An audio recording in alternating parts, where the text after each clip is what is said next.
I got Twitch up on the phone. Twitch.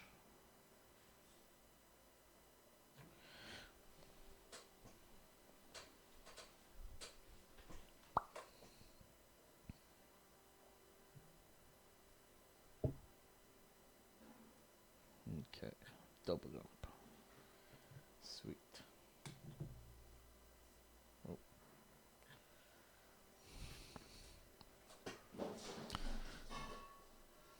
I think my cat's just freaked out over something.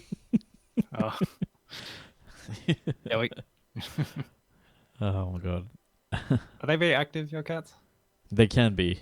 The boy cat especially, he can be more... Oh, actually no, he sleeps a lot. But then like at night he'll be like randomly active. Whereas the girl cat, she's like pretty... Like she's just kind of like when the brother's always sleeping, she's kind of just around. Mm. But it's not like she's like causing trouble or anything. Yeah. Awesome. Let's switch to on. Let's go on the air. Right. Ooh. Hello everyone. Can you hear us? Just want to make sure it's all good in the hood. There we go. Hey. Oh, ads. Hell yeah. Alrighty. Let's kick things off with a little bit of the intro. You are now listening to Doublejump Radio. G'day everyone and welcome to episode 53 of Doublejump Radio, the official podcast of Doublejump.co. I'm your host Abir and I'm joined once again by my co-host John. John, how are you, my friend? Pretty good. Been playing way too much Pokemon Arceus, finally. 2 months late to the party. Better late than never. It's all good. Yeah. And paying a lot of attention to my cats that are still wearing cones around the neck. Yep. But they'll get it off soon, so that'll lower my stress levels a bit, so that'll be nice. Yeah. And they'll be happier. And that's pretty much it. What about you? Yeah, I've been pretty chill. Like, been spend most of the time at home because my wife tested positive for COVID, so had to lock down, like, kind of isolate for 7 days. Luckily, I can work from home, so that wasn't such a big kind of like hindrance. But you know, not being able to go out and stuff sucks. Yeah. But hey, we put up some posters and stuff around the house, so we got some things going, which is good. Yeah. Boring adult stuff. Mate, I don't think you caught the Oscars yesterday, did you? Yeah, I'm already kind of tired Been of and it. gone. Yeah. Yeah. So I feel like as soon as I heard about it, like 2 minutes later, it's like, oh god, I'm gonna be hearing about this forever. Yeah. Yeah, I was like, I don't know how to feel about it. Like, I get it on one hand, but then I don't. Like, it's like, there's like a certain level of like decorum and stuff you're meant to have in public. But it's like, you know, there's some boundaries when it comes to jokes. Like, you know, like if the person you're making fun of has clearly like hasn't made it okay for you to laugh at their expense at a disease that they have no control over, like that's kind of a bad look. I kind of read it as like, Chris Rock kind of got a bit of karma for making jokes that weren't appropriate. Yeah. And then that's kind of it. I was like, I don't know. It's Yeah. like the more I think about it, the more it's just, man, it's like, it just doesn't matter. It's like, it's something that just kind of, I don't know if Will Smith should have done it. It's like, I think it's relatively fine considering Chris Rock wasn't hurt. Yeah. And it was, I don't know. Because, yeah, man. Because like it until Will Smith was yelling, it kind of felt like it was staged. Yeah. You know what I mean? Yeah. It could be at work. But like, but it was a shoot. Yes, apparently. It's yeah, so, I don't know. So I'm kind of glad the people who won the awards won it. Like, it seemed like a good selection this year. Yeah, generally. I wasn't like paying super close attention to it personally, but yeah, it seemed good. Yeah, like I think was it Coda won Best Picture, and I think it's the first like streaming only title that's won. Yeah, and it came from Apple, like the last one to join. Yeah, it's like Netflix has been like, like finally had one that was like set to win with Power of the Dog. Yeah, and then they just kind of come and sweep it. Oh man, and like apparently, I think the director, she's New Zealand. She's a Kiwi, so she's from New Zealand, and the person who won Best Cinematography for Dune, he's Australian. So it's good to see, like, I guess local talent doing it big on the world stage. That's really cool. I didn't actually know that the cinematographer was male. Not male. Was Australian, because like I'm not a big fan of Dune the movie, but I can appreciate the cinematography was probably like a big part of its appeal, and it was done really well. I don't agree with Hans Zimmer winning best score, because I don't actually remember the score. Okay.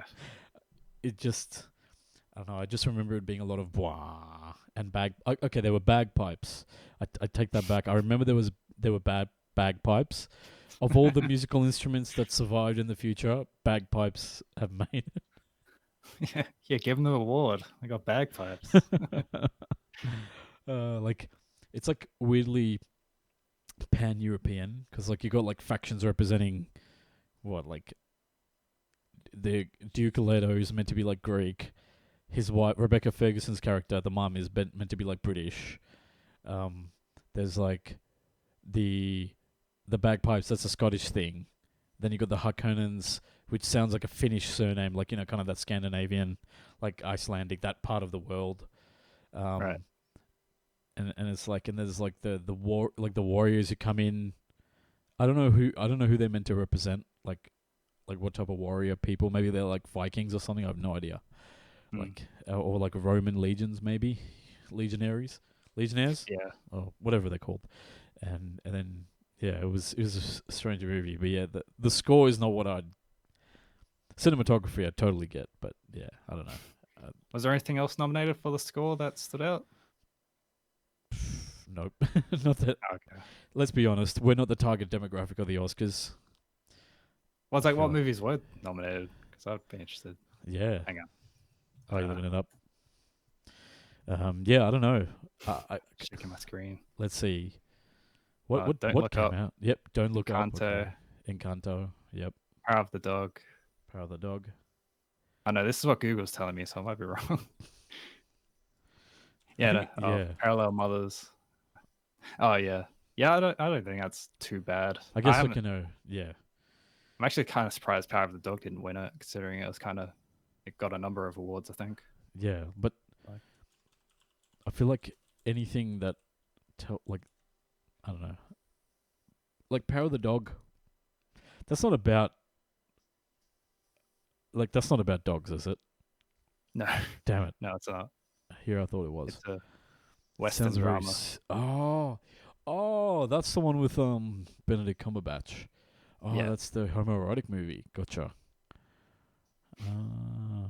Wow. Okay, that's damn. Was that a movie? Like, that was Netflix, right?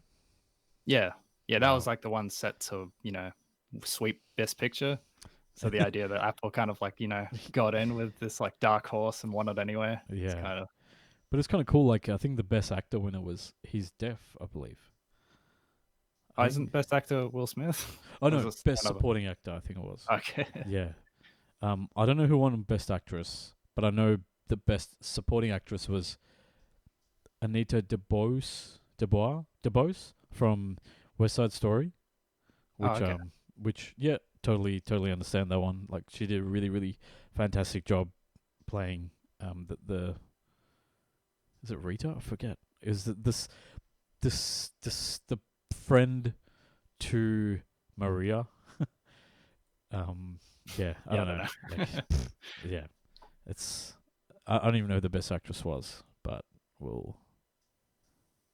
Anyway, it's not for us. I feel like we're the wrong demographic for it. We're a goddamn video game podcast. What are we talking about the Oscars for anyway? That's for old people. Yep. Well, how about we take it on to the news for this week? And I guess the major story for the past week was an impending announcement about Spartacus from PlayStation, John. Yes. Do we have to play the music? Yes, we have to play the music. Yeah.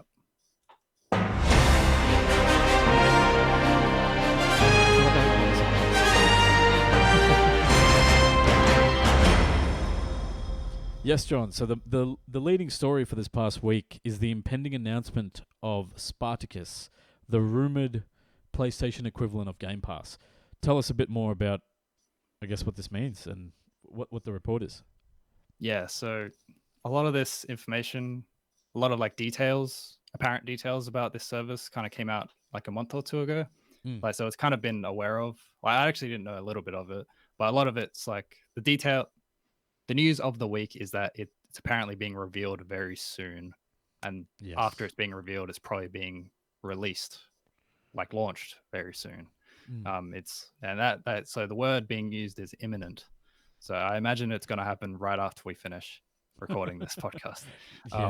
As is, I guess, standard for what's been happening to us, like pretty much every month, every episode.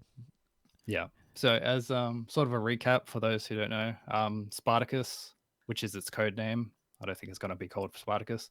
It's set to combine PlayStation Plus and PlayStation Now into a single service. So that's PlayStation Now being the streaming service that isn't available in Australia. And it's a bit like Game Pass if it was like double the price and was focused around streaming. Because at some point they made like PS4 and PS4 titles like downloadable to consoles. Yeah. So they kind of turned it into Game Pass in a different way. And but otherwise it's not really widely available outside of US and UK and probably Canada and a few other places. So they are relaunching PlayStation Plus into a more fully featured service that is more similar to Game Pass and Xbox Gold. I guess like it's basically getting a similar setup to Microsoft's suite. So as of the kind of pricing and content, it was sort of revealed seemingly back in February by Jeff Grubb at VentureBeat. So that report noted that there will be, or as of then at least, 3 tiers to the service. So that includes the first one being essential.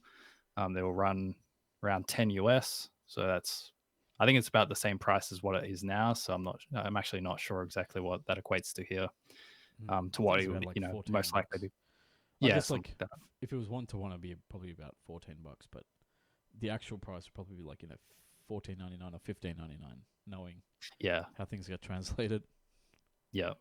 So it sounds like that'll be essentially what PlayStation Plus is now, where it'll be multiplayer access plus a small selection of games. That's also pretty much exactly what Xbox Gold is right now. Same deal. The tier above that will be called the extra tier, or something like that. That'll go $3 more to 13 US, so like 18 here or something. It'll have these monthly games plus a larger catalog of PlayStation titles. So that's kind of like merging. That's kind of what PlayStation Now is currently. I think Grubb speculates in that article that they're probably just bringing over all the content available on PlayStation Now currently, which is however many games, and just repackaging that into a different catalog service instead. And then lastly is the premium tier, which will be 16 US, which is little like $22 or so, 23, something like that. So it'll have both these features: PlayStation Now's streaming service capabilities. There'll be a library of quote classic games, and new game trials, which sounds very similar to EA Play's game trials, which lets people have 10 hours or however many hours or in this case however many hours PlayStation decide to have it to try out new games, assumedly. So I imagine it'll probably launch with like Horizon, whatever it's called. I forgot its name already. Forbidden no, I know it has West in it. Forbidden West. Yeah, that's all right. Got it. So the premium, so like for the premium tier, it's streaming and classic games, which I think are being speculated to be like PS1 games, at least the start. So that'll be a little like Nintendo's Nintendo Online service, where it kind of has like a building library of older games to play, which are probably being streamed as well, but we don't know. Yeah. And unlike Game Pass, this will most likely not have day one games on release. It's probably the trials are probably kind of meant to replace that to a degree. Like that's what the value of that level is. And and that's all these details are kind of subject to change. Like no, we don't actually know any of this. I'm sure we'll know it tonight at 8 p.m. but or 8 p.m. my time. But it's so otherwise, so none of this is like set in stone as far as anyone knows. But it all sounds, considering the details being, released as of a month ago, it sounds like they've kind of got a pretty sure idea of what it's going to look, what it will include in this new service. So, that kind of wraps it up. Yeah. Like, what do you think, Abir? I think inevitably it's probably going to get announced like right after we finish recording, but like I like the idea of like the tricky thing is that Game Pass has kind of warped everyone's expectations of something like this. Like and even Nintendo to a certain extent, where Game Pass has got like 100 or so games at any one time that you can download and onto any of your Xbox consoles or even on PC and access them, and then you also get and it's not streamed. Like those games can be downloaded, but you can play via streaming if you're on an Android phone. Plus, you get like access to other memberships and stuff at a discount. And then even like day one games, like all first party like Xbox exclusive games are like day and date on Game Pass, whereas this doesn't seem like it's like as consumer friendly, but maybe this is meant to be what it would normally be like, and then Xbox is just really heavily like Microsoft's like really heavily taking a hit on it just to get people involved in the Microsoft like the Xbox ecosystem, or setting up a Microsoft account, and then you could sell them other services like Office, OneDrive, all that stuff. So I think that's why this doesn't seem like it's as good of a deal as what it could be, say, if we were thinking of it objectively. I don't know. Yeah. Do you agree? Yeah. I definitely don't think it's competing directly with Game Pass. Yeah. Like it's clearly not trying to. And essentially, like PlayStation don't really have to. It's more like they're kind of leveling up PlayStation Plus into a more, desirable service, and sort of trying to do away with PlayStation Now as a separate thing. Because that, I'm not sure if that's quite worked, because they haven't really rolled it out to many places worldwide as far as I know. So I imagine it's not doing incredibly, even though they have been like adding to it over time. Yeah. So, and I think the advantage Microsoft has is that Microsoft owns the games, the licenses, and also owns the server infrastructure. Let's not forget, I think it was last year that Sony announced that it was licensing Microsoft's cloud servers, like its Azure cloud server network, to power services going forward. Who knows, maybe in a weird way, like every time you pay for a Spartacus subscription, you actually, some of that money goes to Microsoft somehow in some twisted way. Yeah. That makes sense. Yeah, and I guess sorry. Oh, now I was just going to mention the trials, because like I don't like game trials. I don't like the idea of paying for the privilege of trying a game so I can be more confident of the money I'm spending after. I don't like the idea. Like that's not like a good value exchange to me. Yeah. It's like I pay more money to try a game. It's like it's not really. I can understand it in the sense that I'm guessing you can stream it as well. That'd be nice for people with better internet than I have. But it's I don't know. It's just like I'd rather it be, in my mind, what I would have liked is like 6 months or like even a year, having like after a PlayStation Studios title releases, that's when it drops, like something like that. Like I think that would be like a decent, like like kind of midway, like between what Game Pass offers, where they're like, offering, because they don't have the same reputation in terms of their game output, which is why they it's a better idea to put it on day one, because they don't really like Sony. They're just losing money by comparison, because theirs are always like such a sure thing in terms of the money it brings in.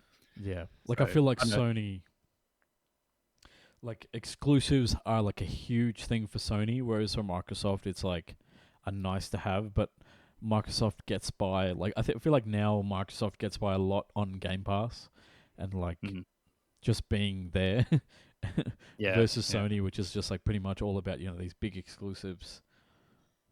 Yeah, it's like they can even like make it something like, Criterion Collection, which is, like a very curated section of like their own games and maybe a few others. That's like the same price point, like a higher price point, but like kind of offsets the cost maybe. I don't know. Yeah, like for folks at home, Criterion Collection refers to, I think it's a company in the US that actually like licenses usually like kind of indie cinema or classic cinema and kind of repackages them with some extra features in like, limited run like DVDs and Blu-rays and stuff. So like very like high quality remasters as well. Yeah. Of like old films that don't really have it. Yeah. So it's like, I guess in that sense it doesn't really relate, but it's like like I know I just don't like game trailers. Don't appeal to me personally as someone who very much wants a way to play their games cheaper, even if it's much later. I mean, discounts happen, but it's like, it's like, imagine if like Miles Morales was on there like day one or something, and it's just like, yeah, that's worth the price, because I'm not really willing to pay like $60 minimum to play it for something I'm going to spend like 10 hours with. Yeah.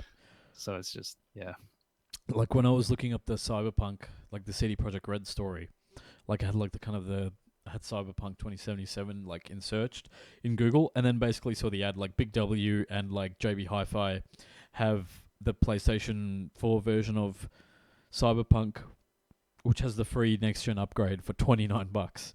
But then if you want to buy it from PSN, it's $69. Which is still discounted, quote unquote, but it's like there's such a discrepancy there between physical and digital still. That I guess you trying to, if you can lower that barrier, like especially that like you have a digital version of the PS5, so you don't have access to discs.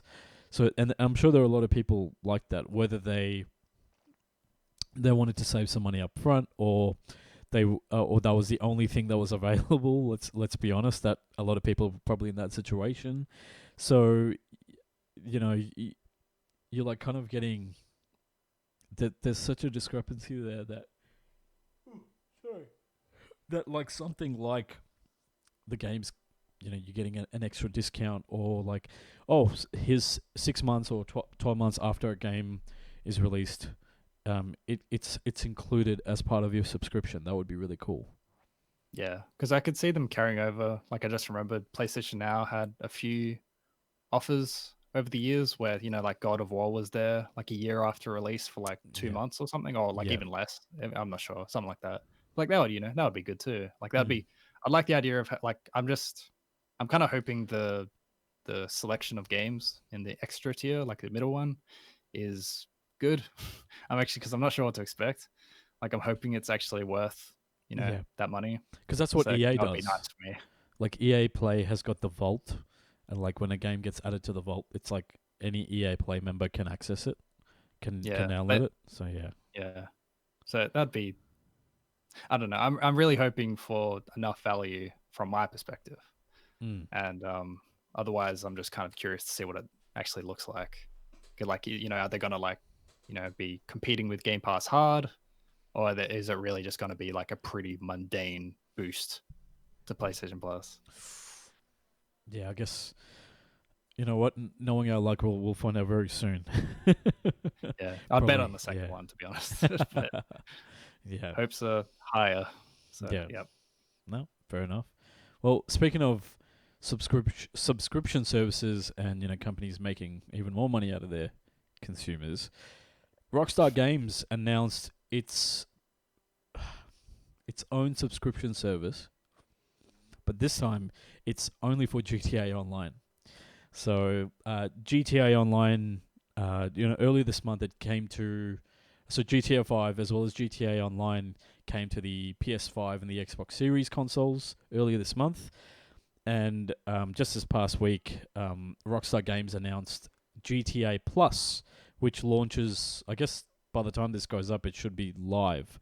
And what that'll be is it's priced at about US $6 a month. It's only for people on current gen versions of the game, so PS5, Xbox Series X, Xbox Series S.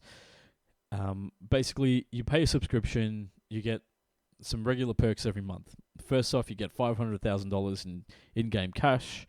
You get unlocks for previous game updates. You get vehicle upgrades and other bonuses. Also, you can buy upgraded shark cards, which are like, kind of, I guess, booster cards. Yeah, how you can we, buy. how we could put it. I With want to real money. state that. I want to state that specifically. You can buy improved shark Yes. cards. You get access to more. So you more, get like, the microtransactions. ability. You unlock the ability to spend more in game, to spend more on the game. Yeah, like it increases the value Yeah. of it, maybe. Yeah, and that'll allow you to get more cash in game. Yeah. Which is kind of like, sort of like, not pay to win, but like, when you can like basically unlock a whole bunch of points. It's like a points card basically, but it's a virtual card. Okay, use real money to buy a virtual card to get virtual money. Yeah. And now Yeah. you're paying a real money subscription to spend more real money to buy virtual cards to get more virtual money. Great deal. Value. Great deal. Oh god. Yes. And okay, so the first month, so starting on the 29th of March, going to the end of April, you're automatically going to get $500,000 cash sent to your Maze bank account. You get a very fast car called the Principal Deveste 8, which I'm sure is based on something. Sorry, the Principe Deveste 8. I like how they went Italian for the first two words, and then the last word they're like, "Yep, just we've got Americans to talk about," and clearly they can't handle that. I mean, it says sorry. It says a lot about how infected my brain's been by wrestling over the last few years. Well, but Yeah. it reminds you of how like there was a WrestleMania called, I think there was a few, but there was one called like X8. It was like, X for 10 dash and then the number 8 rather than the actual Roman numerals. Roman numeral, because they knew people couldn't. Oh my god. Because wouldn't that just be WrestleMania 18? It is, yeah. That's exactly what it is. Oh god. Otherwise, oh my god, these Roman numerals are so boring. We need to spice them up. Wow. Oh my god, that's hilarious. So you get you get early access to an in-game upgrade. So basically you get it before everyone else does. Plus you also get a couple of special liveries for it. You've also got the auto shop in La Mesa. So I guess players who play this a lot will definitely get what I'm talking about here. So the auto shop in La Mesa has got some gameplay updates from Los Santos tuners. If you're already an auto shop owner, you can relocate to La Mesa for no extra cost. You've also got, they waive your car meet membership fees, so you don't need to. So the $50,000 you normally pay will get reimbursed to you. If you're a yacht owner, you can upgrade to the Aquarius super yacht for no extra money. The Gusset or Gousset Frog Tee and Broker Prolapse basketball top and shorts are automatically added to your wardrobe. A conveyor livery for the Mammoth Avenger, the HVY APC, and the TM02 Kanjali gets that special livery. You get a selection of free paints and emblems for the auto shop. You get so you get 3 times the money and points on the Special Works Race Series, and you also get 2 times the car meet rep on the street races. The trick to this is that you need to claim all these benefits before they expire. So even though you're paying for this service, you still need to actively claim. I guess like with PlayStation Plus or something, you have to claim the free game before it expires for it to be added to your account. So I guess the same thing applies here. So you got that fear of missing out, that FOMO kind of like effect, like in full swing right here. For regular people, Events will carry on, quote, as normal. So if you play for free, if you're not willing to pay for the membership, it's not like you're going to miss out on anything yet. The key difference to think about here is that while this is similar to the Fortnite Crew Pass for Epic Games as Fortnite is a free-to-play game. GTA 5 is not a free game. You have to pay for it up front. And then on top of that, PlayStation 5 players will get GTA Online for free for until middle of June, whereas Xbox players can buy GTA Online standalone for $20 US. But I believe for that June until June it's half price, $10 US. So unless you're on a PS5, you're not going to get the game for free. And even then, you're not going to get it for free if you get it later, like past June. Yeah. So it's like I mean, I guess it's like a battle pass. Like you could think of it as a battle pass. So it's I was about to say, because it lasts from the end of March to the end of April. So it's basically a battle pass, except it's really half-assed and it's just a bunch of crap. Yeah, seemingly, it doesn't seem very good. Yeah, like I think that's the difference between. That's why it's good. I guess that's why Rockstar's been clever about not calling it a battle pass and calling it a subscription. Because a battle pass is like something you level up in, you upgrade, and you usually have a free tier, like a free lane, and then you have a premium lane. Whereas in this is just like, just pay, and you just get a whole bunch of benefits. And because it's like at this lower price, we're not gonna it'll probably end up costing more than a battle pass, because with battle passes, like you kind of like you can buy them, and they usually go for like 3 to 4 months, or in the case of like Destiny, sometimes like 6 months. So. Whereas this is like a guaranteed like $6 a month US that you're going to be paying. It's like even with, I'm not sure if it compares to much else. The only comparison I saw personally was the Fortnite one, because Fortnite Crew is like separate from the Battle Pass that they also offer. But with the Crew one, you get the Battle Pass as part of the price, which I don't know how expensive they normally are, but and those last for like 40 days or something from what I saw. And then you also get like in-game currency, which is like kind of, the purchased, you can only buy it in-game currency. Like you can't earn it in the same way you can in GTA 5, where it's like, from my impression, 500k doesn't actually seem like a ton of money for something you're paying real money for. Like maybe it is. Like I kind of got the impression like you can spend a big chunk of time making that if you've been playing for a while. It's like a time savings. That's the thing. Like it's one of those things where it's like, if you got money, here's some extra, like you get 3 times the payouts or double the payouts, or there's no fees for members. I feel like it's probably designed for people who are like, older, like, late 20s, or like people who are working have that spare income. They might not be as like, they might be time poor.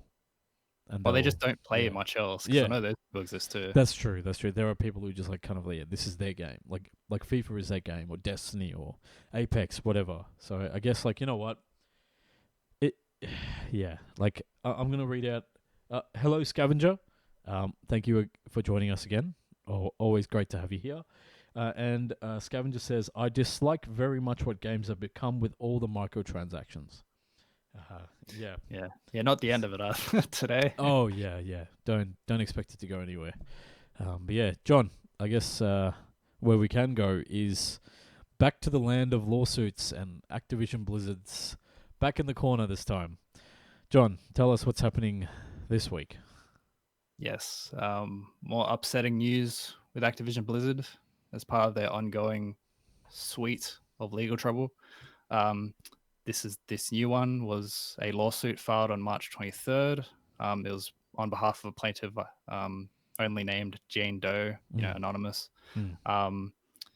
She alleges that she's been subject to sexual harassment and discrimination while working at Activision Blizzard, and she's as part of the lawsuit, she's named Activision Blizzard, Blizzard Entertainment, 3 former Blizzard employees, 2 current employees, and does 1 through 25, or quote, does 1 through 25 as defendants, which 25 defendants. I think that's what it means. I'm actually not sure.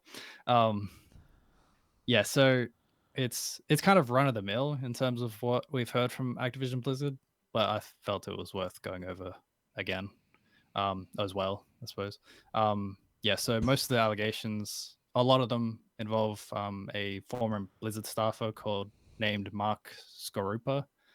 He's a current Microsoft employee as well.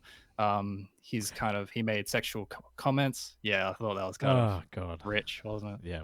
Skorupa made sexual comments and advancements toward Doe.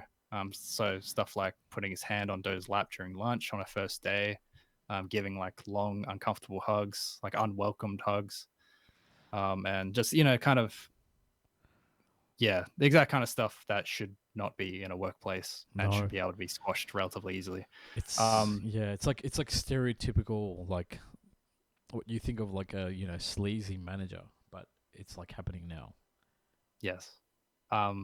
So the lawsuit tries to kind of present like her experience as a repeated pattern of kind of being dismissed by both managers and HR by human resources. So so when she kind of brought it to HR, it was kind of her complaints were generally dismissed, and then she was actually asked to keep all her issues, concerns, recordings, and emails to herself because they could, quote, be very damaging to Activision Blizzard. Which again isn't quite new for Activision Blizzard. It's like a lot of this is kind of like being reminded, like, oh, that's right, they did this as well. So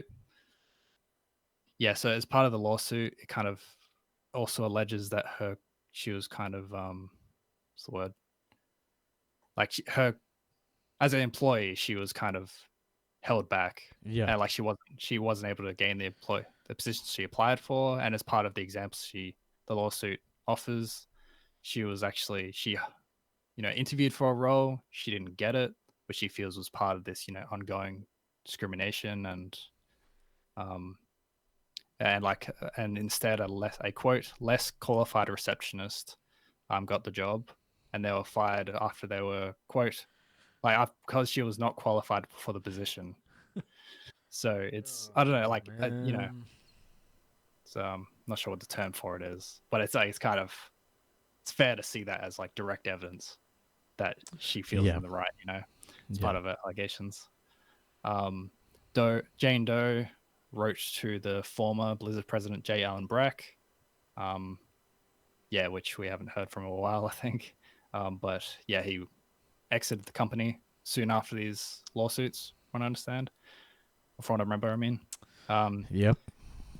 Yeah, so when she did this, she was kind of offered a new position, but the one had a quote significant decrease in pay, and then the lawsuit also alleges that her manager often set her up to fail as while she was in this position. And lastly, Activision Blizzard neither Activision Blizzard or Microsoft have commented on the lawsuit since it was filed. So it's kind of more of the norm as far as Activision Blizzard goes. Very upsetting still, but which is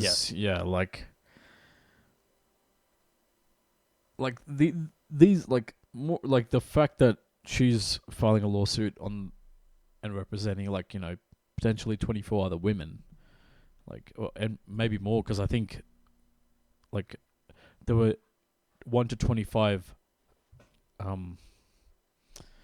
Let's see. The suit names Activision Blizzard, Blizzard Entertainment, 3 former Blizzard employees, 2 current employees, and Doe's 1 through 25 as defendants.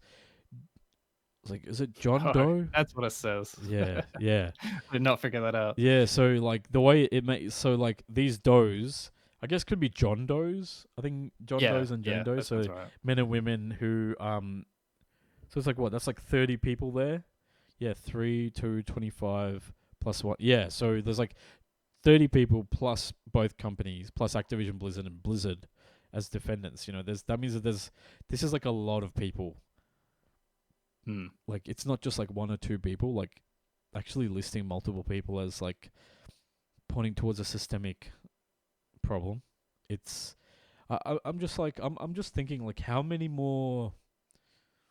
how much longer can Microsoft go without commenting? Do you see the Activision Blizzard deal maybe getting called off if there's enough? No, I don't It's actually. just too big. I think they're just not gonna say anything Yeah. until it actually happens, and they're gonna be very like, I know, unless something else huge happens. But even then, I bet they're not gonna say anything because they Yeah, don't have. because yeah, and I guess like from a again from the SEC's point of view, the Security Exchange Commission, in America, like there's a lot of scrutiny on this because it's a big deal and it's involving shareholders. So there's like public interest there in terms of money, you know. So it's Yeah. like Microsoft can't maybe Microsoft's like can't talk about it too much, but I feel like from like an ethical point of view, like you want something from Microsoft, like Yeah, especially after Microsoft have kind of spent years building themselves up into like, or at least on the Xbox side, into a company that's trustworthy.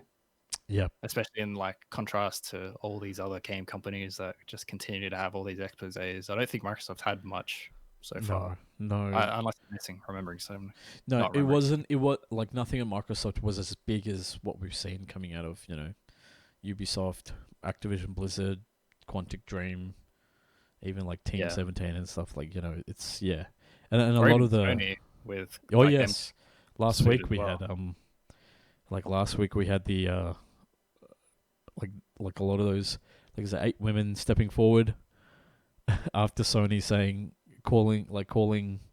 calling out saying, hey, where are these people where are these women you're talking about who've been affected, and then bang, they're out of the woodwork, like coming forward, which is like pretty brave. Like that's pretty like I don't know how else to say, but that's a pretty like ballsy move. Pardon the pun. It's a pretty like brave step to take. But yeah, I'm just it's just disappointing to see this day in day out, like reporting on it every week and just like nothing really moving forward, like no progress being made. I think that's the worst part. Yeah. Well, it sounds like this is kind of, I'm not even sure if it's recent. It sounds like it was, it could have been, well, I mean, like knowing that it would surprise me either way, but Yeah, it's just like, it feels more like another upsetting, awful chunk of Activision Blizzard's, history over the last decades. yeah. Like it's coming to light again, Here are the complaints, right? Sexual harassment, hyphen hostile work environment in violation of the Fair Employment and Housing Act. I think that's FEHA. So this is being filed in California, where that DFEH lawsuit happened. So this is the same state that's already suing Activision. Well, I guess that's because it's like, is Activision Blizzard based in LA? Like that's probably part of it, right? I think it might be. Oh, I think Activision might be, but and I guess like Activision Blizzard, but then I think like Blizzard itself, I think is based in Bellevue, Washington, or Seattle. Anyway, it's yeah. And then let's see. So sexual harassment, and this is the first complaint is like hostile work environment. Second one is sexual harassment, quid pro quo in violation, which quid pro quo. I don't know what that means. I'm trying to remember. It's like what in that exchange. Means. In exchange, okay. In violation. Oh, okay, gotcha. Yep. Number 3, failure to prevent harassment. Number 4, sexual favoritism. Number 5, retaliation. Number 6, sexual battery. And number 7, intentional infliction of emotional distress. Like, those are pretty big complaints. Like, yeah, it's not. It's not. It's a variety of allegations. It's a number of things. 100%. Like, the fact that these things are even being brought up. Like why is it even? Why are we even in a situation where this is something that is like accepted? Like this is just believable. Yet that happened. That's just like we should be in a place where it's like, oh my god, this has happened. Why is this happening? Like I wish it wasn't like just part of a series of allegations. Yeah, it's not. You say that and it's like, oh yeah, this one kind of went under the radar a bit because of course it did, because all these stories kind of, unless they're just kind of gigantic, they so rarely catch fire. And in this case, it's like, it's very, like, it's not that it shouldn't get the time it deserves, like in the spotlight in the terms of like, you know, on behalf of the Jane Doe mentioned, but like it is like very literally repeating information people are aware of that goes on within Activision Blizzard. It's just like it's so like it's understandable in the point that it's like just kind of logically, but it shouldn't be understandable that people can just kind of read it. It's like, oh yeah, heard that before, and then it not really gaining any traction. So yeah, I wonder when we're gonna start getting like, I think, widespread exposés about the Australian industry. I wonder when if that might happen. Oh, we mentioned that a little bit last week, actually. Yeah. But yeah, I guess with the Annapurna like kind of story with no, but I guess like a bit more widespread. But who knows? You know, like that'll happen. We'll find out more. I have a feeling like we're not that far away from like a big scandal here, which is worrying. But yeah, you know, I guess like moving from one dumpster fire to another one potentially. Polish developer CD Projekt Red announced the next quote-unquote installment in the Witcher saga. Or it's in the Witcher video game series, and it's, quote, a new saga for the franchise. The big story here is that CD Projekt Red is moving away from its in-house Red engine, which powered The Witcher 3 Wild Hunt, and I think it's powered all their games, but especially The Witcher 3 Wild Hunt and Cyberpunk 2077. And now the company's entering a, quote, strategic partnership with Epic Games to work exclusively on Unreal Engine 5 and also work, I guess, quote, a strategic partnership with Epic Games, and it also includes, quote, technical development of Unreal Engine 5 and potential future revisions of the engine. And this is to make sure that the engine is like suitable for an open world game. Because as you know, I guess as Rockstar Games, not Obsidian, Bethesda, like even like EA have proven like developing like open world games have like a quite a bit of jank and like bugs, but this was especially like noticeable in like even The Witcher 3 Wild Hunt when it launched, it had a lot of bugs. Like, let's see. So next Witcher will start as an Epic Games Store exclusive then. This is from Scavenger. So apparently no, because so this is more a technical partnership in terms of engine. But we've got to remember that CD Projekt Red runs its own game store. Good old games, GOG. So I would be really, really surprised to see if like The Witcher 4, whatever it's called, is exclusive to Epic Games Store on PC. I highly doubt that's going to be the case. Yeah, I think it's kind of like separate divisions in this case. It's like, you know, it's like similar to what we mentioned earlier with like Sony working with Microsoft for Azure. It's like, it's kind of different. At least that's my impression. It's like different departments wanting different things. Yeah. From just like a technical side. So it's like, you know, maybe it could like lead into like a deeper relationship. But yeah, I think it's a good point to mention though. I mean, like, there's nothing to say that Epic couldn't buy CD Projekt Red sometime in the future, and yeah, maybe do something there. Like, I mean, look what happened with was it Haven Studios working with PlayStation, and then now got acquired a year later because, you know, they're working on a new game. They've got expertise with multiplayer. Sony needs help in that regard. Why not? So, I mean, it would probably be a really big shock considering, you know, GOG. But I think what would have to happen would be like GOG would be split out, and like the development side of CD Projekt Red would get bought out, not the like kind of the game distribution side. Yeah, well, they're like a publicly traded company now. Yeah. So like, I'm not sure if that would make it easier or it'd make it more expensive, but I'm not sure if it make it easier or harder for another company to purchase them. Yeah, and like, let's not forget, Cyberpunk 2077 launched. It was like unplayable for most people, like especially on PS4. Like the frame rates were so low that you couldn't actually play it. Like that, you couldn't actually, the button inputs you'd put in your controller just wouldn't register properly in time. The inputs you'd make wouldn't be in reaction to anything actually happening on screen now. It would be, whatever's on screen like, seconds ago potentially. That's what happens when you're playing with a really choppy, unstable game like that. It was clear that it like the previous gen consoles couldn't handle it, and it was barely playable on PS4 Pro.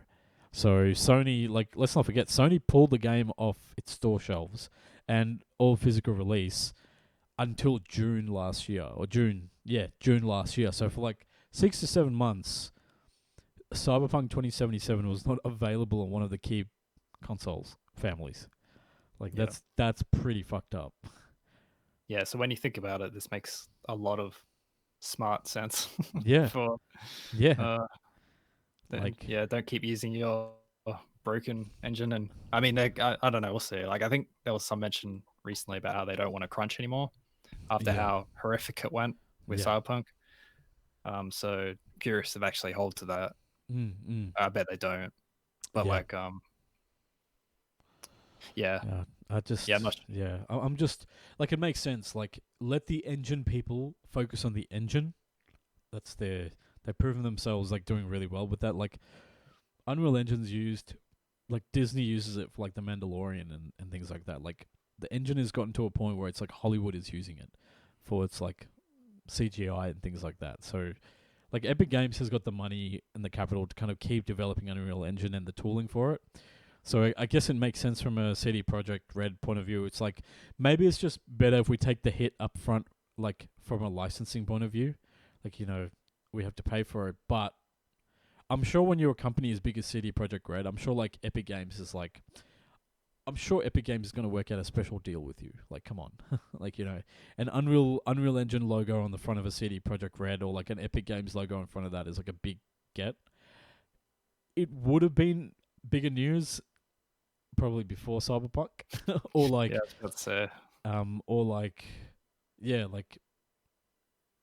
if Cyberpunk was good, it would be like, okay, we're gonna make it even better. But now it's like, no, we're just gonna try and avoid making it like a game that's unplayable at launch, and I guess Unreal Engine 5, I can't think of any open world games that use it, or any games that actually use it. I think there might only be like one or two. I'm not sure if Godfall was one of them, but that new Square Enix game is using it. Forsaken, right? Forspoken. Forspoken. Is it? Yeah, I think that's right.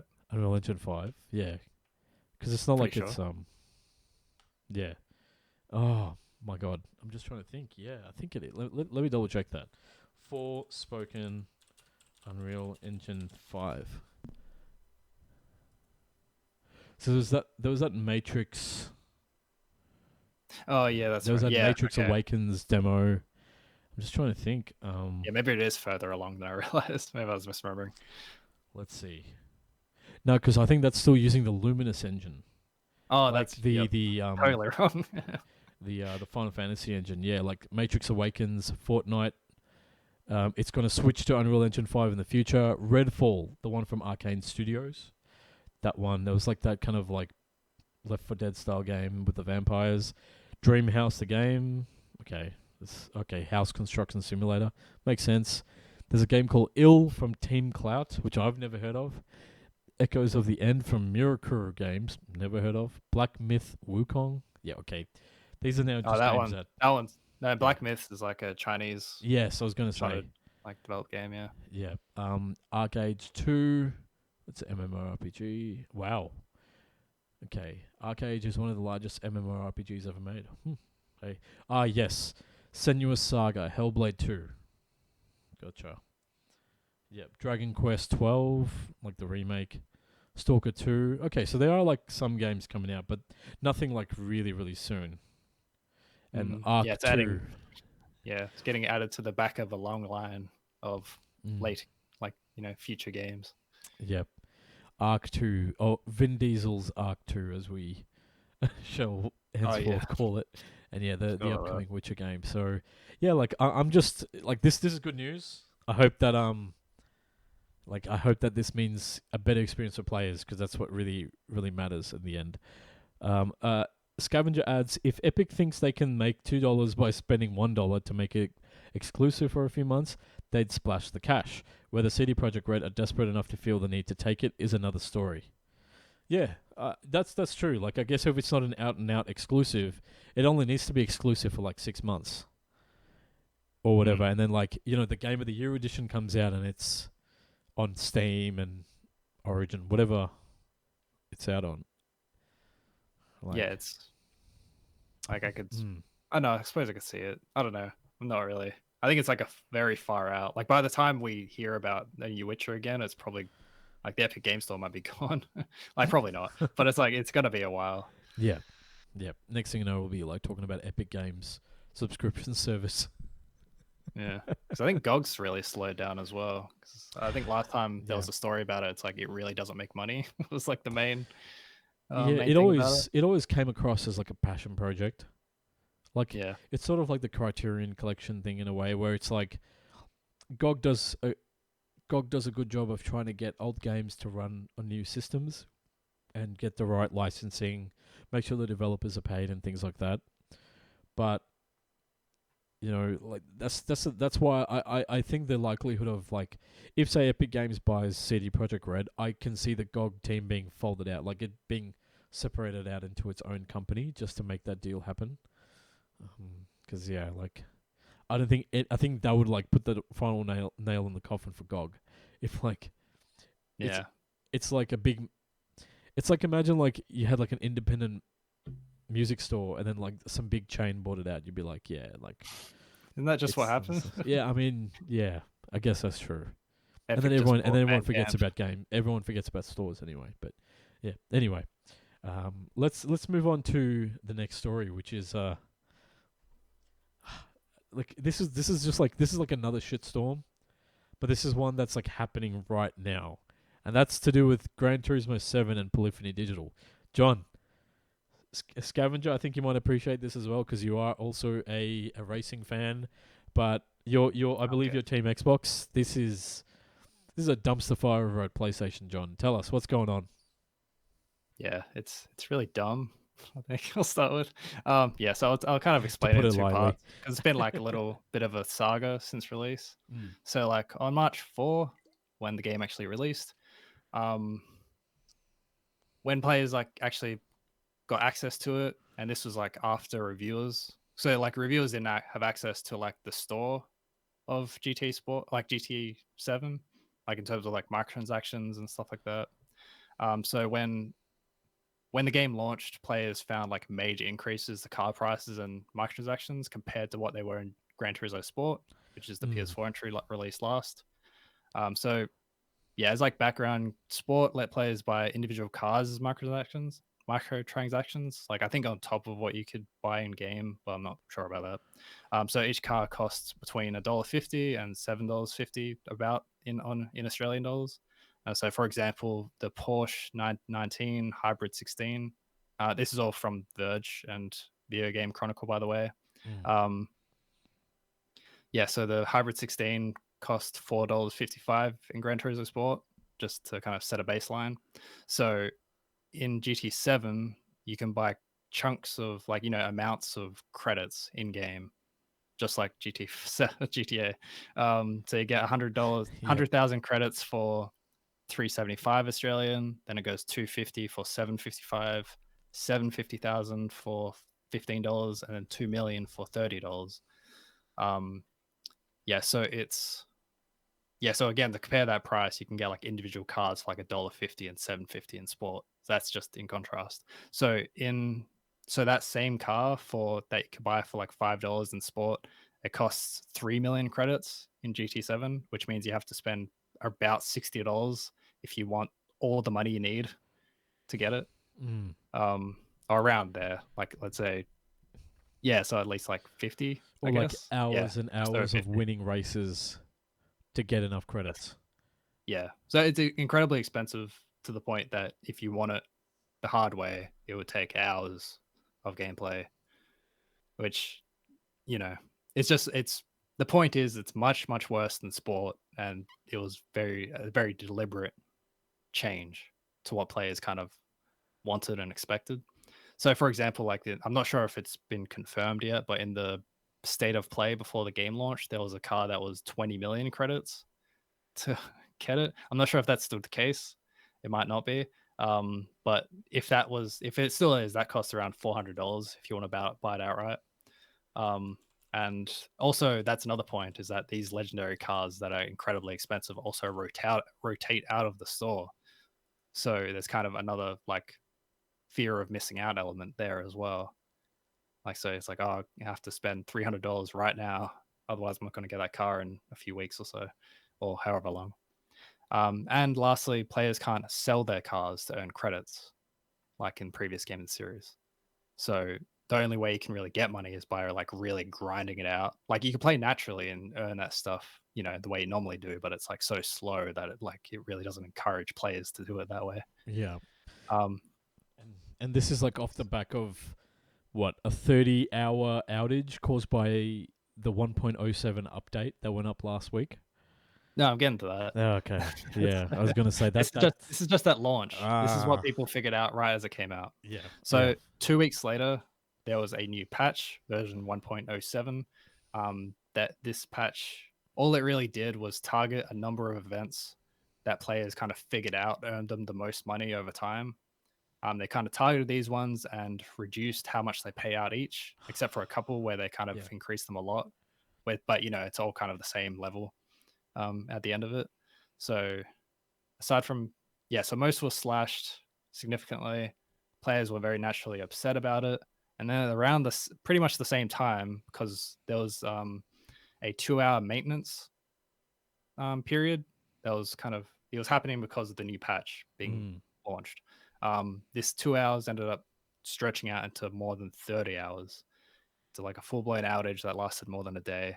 And because of the way that most features of Gran Turismo 7 are always online and can't really be accessed, so the game is like largely unplayable if you're offline. Yes. So most of the game just couldn't be played at all, and that's including like the single player content. Like the campaign of the game is online, because all the tracking of the credits and the experience and everything is done online. Yeah, it's kind of like similar to how like Hitman does it. It's like all it's really tracking are like the card numbers and not really anything else. Yeah, but it means that always has to be online. No, I guess that's not the best. That might not be the best example. Just what it reminded me of.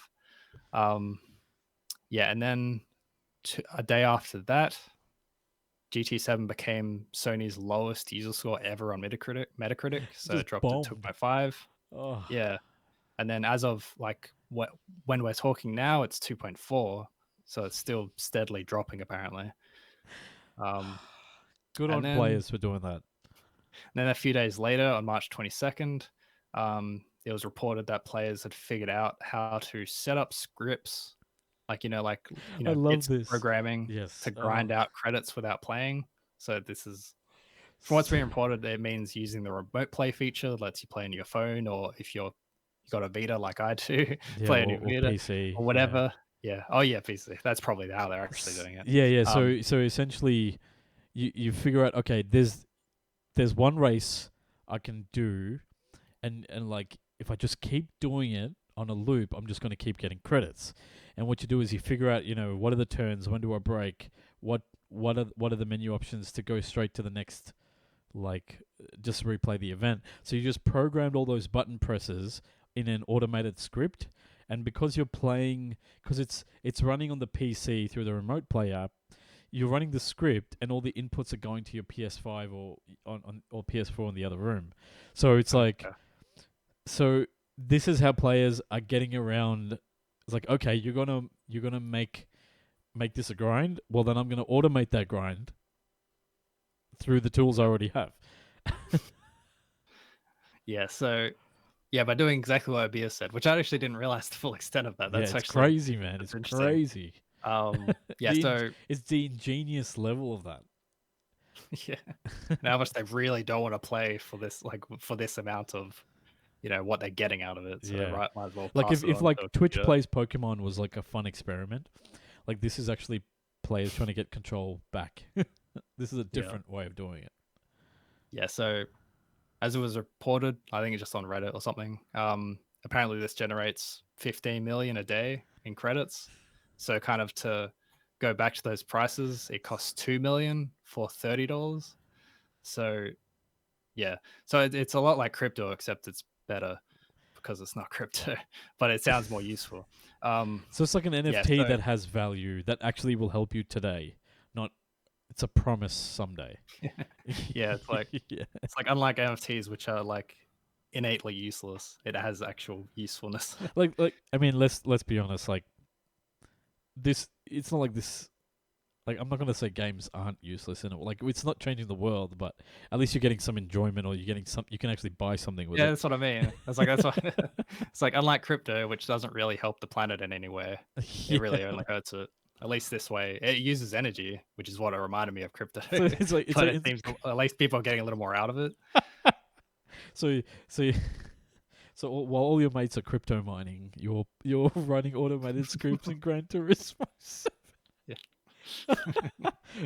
Ostensibly generating the same type of thing. And so here's the thing. So just so before we move on, Scavenger, who's an avid Forza fan, he added, "Oh no, this situation is not giving me a lot of confidence for Forza Motorsport, which is the kind of the upcoming reboot of the Forza series from Turn 10 Studios, especially given the situation with Halo Infinite, which had a lot of problems in terms of pricing of, like, there's a lot of things in the store that like you can spend a lot of money there and you don't get a lot of rewards for just playing the game.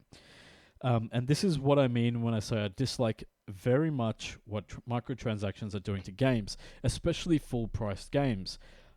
Artificially increasing the credit/point scoring time to promote bullshit pay-to-accelerate features in a game you've already paid for is astonishing. Like, yeah. Let me, like, John, I think you're going to talk about it, but like okay, so before the apology comes, there was a statement released on the 18th, so like the day after, right? So Kazunori Yamauchi, who writes this update, he wrote on the official Gran Turismo 7, the Gran Turismo website, like an explanation for the pricing changes, right?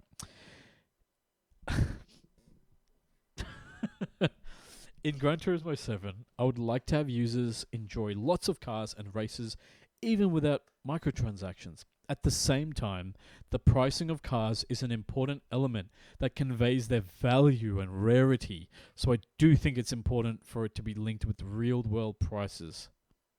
Oh yeah, that's like a separate thing.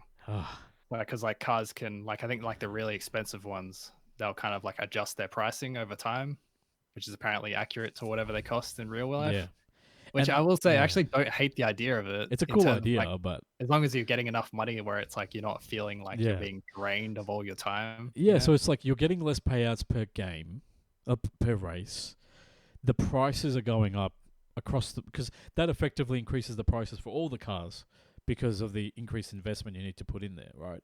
And then on top of that, there's a rarity factor for these cars, which, like, there's like a whole market you can buy used cars, new cars, things like that. So it's like kind of mimics real world, right?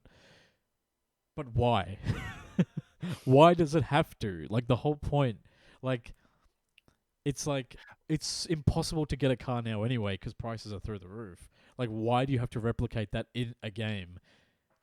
Well, no, I don't think it's the used cars part. I think it's just the expensive ones. Yeah, I'm just saying, but like that fluctuating thing about rarity, like cars will come in and out. Like, that's a cool idea. But then the fact that their value fluctuates with the real world value and things like that, that's it just, you're right. If you were getting lots of credits and stuff, it would be fun. But I guess, like, you give enough credits where it seems fair, but not so much that it's just trivial to get the cars, right? Yeah. So then, like, it is kind of like NFTing it, because, you know, like, they're all tied to like some real world. They're always tied to some sort of like coin of some kind, which fluctuates in value and stuff as well. So it's like it's all virtual anyway. But it's like yeah. Well, I think the idea with the expensive ones having price fluctuations is like what they talked about before it came out, which is like car culture. It's like you're kind of getting a sense, like when they have like fluctuating prices, you kind of get a sense it's like Well, I don't know. I'm not sure it has much value. I'm not trying to defend it too much. Yeah. I just think it's kind of a neat idea in a game that otherwise doesn't. It's like for the high level cars, it has this like Yeah. odd little feature that doesn't mean anything. Yeah. But then there's the other idea where they're kind of cycling in and out of the store. So I don't even really know how you're really getting a good sense of what they cost, unless there's, I guess, like a little like stock tracker next to it, sort of. Yeah, I don't know. like the fact that you have to have like, I'm sure like Ultimate Team on FIFA, where you gotta have like a web page open with fluctuating prices that you can see. Yeah. It's like you got the stock market, you got your crypto page, and now you've got your Gran Turismo car page. and the thing is, like, he ends that update on the 18th with this sentence, which I love. I love this sentence. We would really appreciate it if everyone could watch over the growth of Gran Turismo 7 from a somewhat longer point of view. It's like, guys, you got to see it. Like, we're thinking like years down the track. Like, imagine like Gran Turismo being it's a service game. Like, you got to imagine like over time it'll make sense. Yeah, I like. It's like I think like I get what he's saying. I really don't. He really is obviously missing the point, or just kind of lying about it. Yeah. But like I kind of to see be the fair, idea where he's it's like, Japanese, so this could be like, who knows how well translated this is. You know what I mean? oh, fair enough. Yeah. But it's like in my mind, there's an appeal in like having an economy where everyone ends up kind of with a pretty different garage down the line. Because it's so not that it should be really hard to get them. Like, I guess in theory, it would be more like there'll be so many cars in that. And I think there kind of is. Like, there's hundreds of cars in it. But, like, I don't know, I kind of get what he's going for there, but it's not really an argument against what people are complaining about. Because now it's just like, it's completely undermined the enjoyment people are already getting. Yeah. And that enjoyment was already kind of undermined compared to where it was in sport, where people seem to enjoy where that was more. Yeah. So... Yeah. And like Scavenger adds, Scavenger asks, so the digital cars are limited in quantity to make appreciation and value a thing. Yes. So it seems like there's some virtual scarcity being created. So is there? Yeah. Like like if Polyphony Digital wanted to, it could just create like they could have an unlimited number of cars of a car, like, but limiting the amount of copies like available to purchase gives it that artificial scarcity. I thought it was like related to how much the cars cost in real life. Yes, but I think also they're actually not like, there's like, say like the super rare cars, there's actually less of them, so not everyone can buy them. I think there actually are some limited numbers of them as well. I think that element's there as well. Okay, I think so. Like look into that. Yeah, that's like to know that for sure. Yeah, but anyway, we'll get back on track for now. Yeah. So last Friday on March 25th, as like part of this, ongoing saga of frustration, Gran Turismo, like Polyphony, officially apologized for the changes made through this patch. And as part of that, they also announced a number of changes coming to the game from the beginning of April onwards, so not far away. So this includes increasing rewards in the events in the latter half of the world circuits by approximately 100% on average, which I think kind of knocks it a bit higher compared to how much it was slashed earlier. It probably knocks it up a bit higher than where it was initially, at least for a few. I don't know. There are addition of high rewards for clearing the circuit experience in all gold and all bronze results. So I'm guessing it's just, more rewards available compared to just, I'm guessing it's just saying it's like there was all silver. There was like general rewards for every circuit rewards. And now it's just being, tripled more or less. Increase of rewards in online races. Include a total of 8 new 1-hour endurance events to missions, which I think I heard about people kind of missing as well. They will have high rewards as well. Upper limit of non-paid credits in player wallets from 20 million credits to 100 million credits, which is a good point to make as well. So you had to max out your wallet to buy one of these gigantically expensive cars. That's a good point to make. And also, that's the other thing I heard about was that if you bought credits, so if you bought like 50 million credits or something, all that would like exist outside of the free money wallet limit. So they kind of knew what they were doing in doing that. And lastly, there will be the increase in the quantity of used and legend cars on offer at any given time. So I'm not sure exactly what number that means, but I'm sure it's going to be appreciated. And yeah, so as part of this kind of post, Polyphony detailed a number of more changes like to arrive in the future, like past April. So this means increasing the payout value of limited time rewards. So that's kind of, as it says, quote, as we develop as a live service. Yeah. So I imagine this isn't going to be the end of news about Gran Turismo's economy. Hopefully it's not like Halo, where it's like every time something seems to happen in that game, it becomes a big scandal in terms of what people expect and want. And just to clarify on the previous point, it seems like the limitation on cars, the number of cars, the scarcity of that is actually part of the used car. So that you can buy, there's a used car dealership, which has been in previous games before, but there's a certain number of cars that's available as stock, and once those are sold out, and that could be before the refresh every day, every week, they would literally be listed as out of stock. Okay. So there is a cap on the number of cars out there at any given time.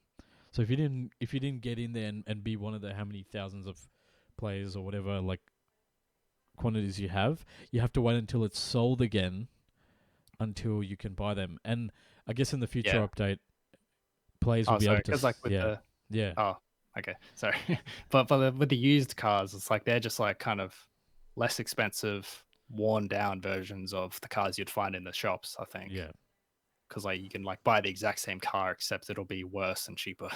So I'm guessing it's just those ones, which is that have that scarcity. Kind of curious, but also not great. And then there's also like the legend cars, so they're also like on a rotating availability as well. So I think that's the thing. Like maybe it's just because it's only been a month, like less than a month, so it's very rare for those cars to show up for sale. Like maybe like, you know, at the end of like say 4 years, like they would have been on rotation many times, so it may not be such a problem, but it's just like very early on. Yeah.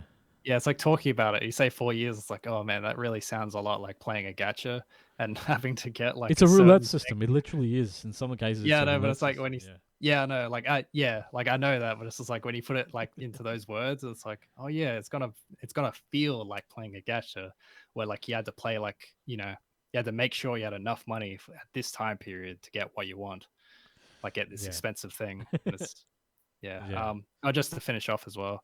So more endurance races are being added, including 24-hour races, which is another thing I heard missed. Which is a big ranking battles. Big thing. Yep. Ranking battles and online time travels will get more rewards. So the more you do it. What did I say? Time travels. Online time trials. You'll get like more money the more you play them. So based on achieving a time that is within 1%, 2%, 3%, and 5% of top time, which I don't know how advantageous that really is in the end, but still. And and you can actually sell your cars in the future at some point. So that'll be nice. So it's like, and like the scavenger adds, it's not the level of realism. Yeah. No, he was saying like, if there were only 375 McLaren P1s ever made, are there only 375 P1s available in GT7? Like, where is the line drawn on realism of that system? There'll be 10 million Toyota Corollas going dirt cheap. So it's like, I think there is a level of that where I think the legend cars and the like the high end cars, like there are only so many of them, and it'll be a lower amount compared to like the cheaper cars. So they I think Polyphony Digital is trying to emulate some of that, but I don't think that would be pretty crazy if it was that. Like then every race, online race, would just have the cheapest cars, just whatever people can afford. Hopefully that's not the idea, but it does sound likely considering what they're trying to do. So I don't know. Yeah, you're right. Like we'll see where it lands in a few months or years even. Yeah. They're going to be tweaking it definitely. But that's going to do it for the news this week, John. That's How about we move it over to the fun part of the show and talk about some of the general chit chat. Yeah. Oh.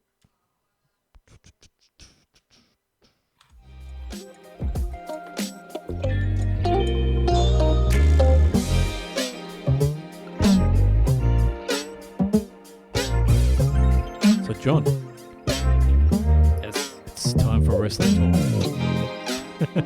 Yeah, I wasn't sure which order to do it in because you got something to talk about as well. I got some stuff. How about we talk about the wrestling first? Because I know that's something that folks at home are always interested. New Japan Wrestling had its had a championship, like a big pay-per-view this week. Kind of. They've been running a tournament. They do a lot of those as a promotion. This latest one is called the New Japan Cup, which is kind of their like B-side to their G1 Climax. Oh, I'm not sure if it's called Climax actually, but like G1 tournament. So this one's like a traditional tournament where, it's brackets and like people, go down the brackets to the semifinals and stuff. The G1 is a round robin one where everyone fights almost everyone else. Like every year. There's a lot of wrestling in that one. I haven't actually watched a lot of New Japan. This is like, I've been easing my way into it as I hear about certain events happening. So this time I've been kind of keeping up with the last series, like the semifinals and the quarterfinals and the finals as of last few days or so. So I've been watching a lot, and it's like, oh man, like something that kind of changed in me recently. So I've been writing a lot about like wrestling lately, which some of it might be up on Doublejump eventually. We'll see how it goes. But like something that kind of changed recently in my mind and like how I watch wrestling is like recognizing momentum, because like that's a thing in sports is like, and it's like a mental thing where, you kind of, when you feel you have the momentum, when like you feel you're like driving the match to your advantage. Yeah. Like, it helps you psychologically and like kind of affect how you respond and react physically. At least that's my understanding of it. So I've been like much more attentive to that idea in wrestling matches as I've been like watching and like trying to pay close attention to it. And it's like, I don't know, it's like suddenly like the very good matches I've been watching recently seem like so great now. Because there's this one in the New Japan Cup, which I think is the semifinals, between Will Ospreay and Zack Sabre Jr. They're both British wrestlers, but Zack Sabre Jr. is like a chain wrestler. He's like probably maybe the best in the world, very likely. He's someone who kind of he grabs onto you and he's kind of like trying to twist you into submission, and he's very good at getting around you and like pinning you down and trying to like hurt twisting you around like a chain. Yeah. Okay. So like as my understanding, chain wrestling means like kind of like back and forth as well. Yeah. So being able to like exchange holds very like, sleekly, because like pro wrestling's still like choreographed, Yeah. So it's like anyway, that's like what he is. It sounds like the King characters from Tekken, how you can like just chain different holds and combos, like, and it just kind of animates from one to another. I think that's how I'm picturing it in my mind as a chain wrestler. Yeah, maybe. Yeah, that might be close. It's like then the other guy was Will Ospreay, who's like fucking magic because he's like absurdly athletic. Because like there's a handful of those guys in wrestling all the time, especially in Lucha Libre, where they're just ridiculous. But like there's a few that I'm aware of who just like pull off the absurdest, like ridiculous feats. Like there's a guy in WWE called Ricochet, and he's been around his scene for a while. And there's like a couple like brothers in AEW called like Dante Martin and the other Martin, whose name I forget because he's disappeared for a while. Anyway, they're just like absurd physically and in terms of like precision. And his kind of the story of this one was that they've wrestled a lot because they're both British and they've been in the same scene before. And so they've been Sabre Jr. is like the wrestler's the star where having knowledge and experience helps him a lot. And then Sabre, like Ospreay over the last year or two, he's like really changed up his style where he's like gained a lot of mass. Wow. So now part of his, feature set, like his move set is like strength. So he's like, so it's like Ospreay trying to like dance around the idea that he's pacing someone he's fought before, except now he's got like cannonballs for fists. So he needs to dodge as long as he can. So it's like a Dragon Ball fight. It's like yeah, it's like it's actually like if you like and appreciate fight choreography and like anything else, it's exactly the same. Dude, exactly the same stuff you can kind of read into it. It just reminds me of like I'm watching JoJo's Bizarre Adventure, and it's like that. Like it's like, okay, it's exactly like that. Oh, this person's come back, and now they're even stronger. And now in the back of your head, you're like, oh my god, how am I going to defeat them? I have to. It's, oh, wow. So it's like in this match, it's like Saber kind of goes on the offensive early, and then like Osprey is like surprised, so he kind of backs off. He rolls out of the ring because he's got his own like unit called the United Empire, which is a kind of like ironic colonists. It seems they're cool. They have a good gimmick for a heel faction. Really playing up the British angle. Yeah. Okay. Except everyone's from some like colonized nation, I think. Okay. As Gotcha. well, it's not just Britain. Like that's the idea. That's my understanding of it. And like, so kind of he goes on the offensive and he tries to like basically pin him in holds as long as possible. Yeah. And once Osprey gets in like one move, he's like rocked long enough that Osprey can kind of get back into the fray and like take the momentum on his side. Yeah. And then like it starts shifting towards him, and then it like takes like all of like Saber's like energy to kind of like survive long enough to get him back into grappling, like take control of the match. And it kind of goes back and forth. Basically, like whenever Osprey lands any sort of move, like he like just punches him in the face. Like, okay, it's my match now. And it's just like, I'm not sure how long to go into this, but it's like that match is like one of my favorite ones in a while. And it's like, because I wasn't paying attention the first time, and I went back and watched it again just because I wasn't. Every time I watch wrestling with my sister, which was the case the first time, I tend to end up talking a lot and then not paying attention to anything that's happening. So like, okay, not sure what else to go into. It's very good. Yeah. Zack Sabre Jr. versus Tetsuya Naito. Okay, that was Sunday. Yeah, that was the finals. Yeah. Yeah, crazy. Like, dude, it's cool that there's like actually like cool storyline and there's like character rematches. Like that's not just contrived. Like, it seems like there actually has been some like physical changes that makes you fear your opponent. I feel like every time I try to talk about wrestling, it's ultimately me trying to like propagandize a little bit. And it's like, watch wrestling, people. But it's like, it's not really. It's like, it's just kind of hard to talk about when you're not like trying to bounce off opinions necessarily. Ends up being very like, I think, preachy. But it's so what happened with Tokyo Joshi? Because that's the other one. Is that that's the other thing that also the other pay-per-view event over the weekend, right? Yeah, so I mentioned before months ago. Wrestle Princess, is that what it's called? Yes. Yeah, that was a bit ago. And like this one is their next big event, which is like I think it's like the biggest crowd I've seen while I've been watching. It's like it had to be a few thousand in Japan somewhere. It's like in a sumo hall, and they actually like packed it as much as they could. And it had like a lot of big entrances, like a very flashy entrances. There's this one where it's like there's a tag team match, which I only started watching and then I had to come do this. But there was one match where there was one entrance where one of them is like a genie. She's kind of a hard character to describe, but she's basically like a chaos demon genie person. Of course. And they had like a whole it's very so it's like she had a tag team match with her partner, and they kind of came in on like a flying rug with like a plush tiger next to it, like on it with it. And they were like waiting for their theme song to pick up as they were kind of looking side to side like they were actually flying. And then they got onto these like standing lifts to go through the crowd to the ring. And it's like they spent a lot of time and money on this that I've usually seen this company do. Okay, so Wrestle Princess is the one that's coming up in October. This is Wrestle Princess was the last one I talked about. Yeah, this one's Grand Princess. Grand Princess. Okay, I'm trying to find it online. I'm like, there was Princess there. Yeah. Sorry. I noticed that last week when I was thinking about it, where it's like it's kind of embarrassing to say the names of the shows. Because I'm not like ashamed of watching it. I'm not ashamed of watching it. It's just the names of it. Like it's so you can't get anyone on your side immediately because it doesn't sound like anything but like very juvenile.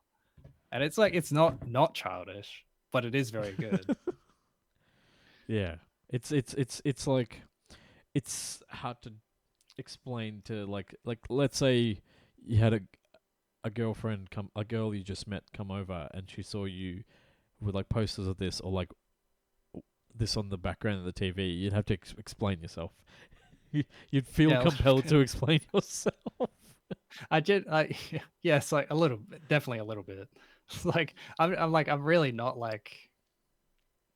Yeah, I'm not like embarrassed of watching this stuff, even though trying to talk about it and just, like explain why it's good is very hard. as someone who, to anyone else who, let alone wrestling, like, because within the world of wrestling, it's kind of, distinct as well. So it's yeah, it's hard thing to discuss. Like, But anyway, yeah. I don't think I had much to talk about there though. It's like they had their like biggest show I've seen so far from them. It's been very fun as I've watched most of it. Yeah, they got crazy not too much. It's like wrestling with cosplay. It's There's a lot of that regardless of what company it is. oh really But- actually that's true not just in Japan, that's also in WWE and stuff, right? Like gimmicks Yeah, have been they have part a of it lot. for a long time. Yeah, it's like there's a lot of cosplay generally. Yeah. Like so like I think Kenny Omega's done it a bunch in AEW, though he hasn't done it for a while now. But Yeah. it's like it comes up. Yeah. Like, oh yeah, like in the most recent AEW show, it's like the main event, Adam Cole, like one of the competitors in the singles main event, he Yeah. came out in like Halo cosplay. Hell yeah. Like, you can look it up as well. It actually distracted me so much from the match because I thought it was like so out of place. Was Like he like I wasn't Master in it. Chief? Yeah, exactly. Yeah. That's hilarious. Wow. So we It was like so it was Sorry, him go. versus Adam Page. So he, like what? when he came out in it, I was like so confused. Like I wasn't confused. I was like distracted. It's But it's like it's literally he's just got like a couple of armor pieces just attached to like a leather jacket. That's his costume. I mean that's all you need, I guess. I think he has like elbow pads and like hand bits or something. I don't remember. But it's like I remember being kind of annoyed. Like it felt like such a weird place to do a cosplay. I wish he came out to the I wish he came out to the like the Halo, like the rock version of the Halo theme. That would have been hilarious. Yeah, because none of his entrance changed. He was just wearing Halo Just- like he's and he's like pointing to it with his thumbs. It just looks funny. Yeah. Anyway, I think that's wrestling. I think I'll cut it short. I'll talk about. I've been playing a lot of Pokemon Arceus over the last. Hell yes. I think my game profile said 20 hours, but I might. Well, so I've been playing it a lot. What do you think of it, man? What do you think? I do like it a lot. It's kind of. One thing I kind of wanted to say because I'll try and get into it like next time because I think I've been talking about wrestling more than I like a fair bit. But like maybe if we have some more time. But like I will say it's like it's kind of what I wanted from my hope that would feel like Pokemon Snap, but not on rails. Yeah. It's not that close because the environments are so like because you've seen the trailers, like the environments themselves are like very basic. And the more I get into the game, the more disappointing it is that that's like true. Here's the sunny place. Here's the swampy place. Here's the snowy place. No, it's not. It's not that kind of way. You mean like the actual geometry and yeah, exactly. Like the detail of the environments are very stark. What detail? Very simple. Basically, like it doesn't look bad. Like in general, like it's clever in that it focuses a lot on character models and things like, you're going to see lighting. up front. Yeah, so like the visuals aren't really like that disappointing. It looks like a Wii U game to me, like just up-resed. Like I'm sorry, yeah, but yeah.